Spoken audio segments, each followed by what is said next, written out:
how to use the Digital Wellbeing app on your Android mobile device to monitor your daily phone usage. So what you'll be doing is searching for your Digital Wellbeing app.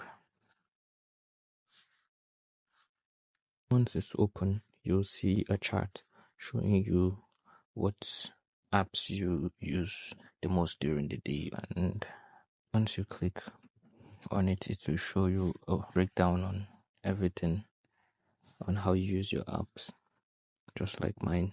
As you can see, this is what I usually do. These are my activities for today. I can see what I did for yesterday also. You can see what you've been doing, how you use your phone daily. Just like yesterday, I used my phone for about 12 hours. And the day before that, I used it for 8 hours. This is my phone for. This is how you monitor it, you really do on your mobile device.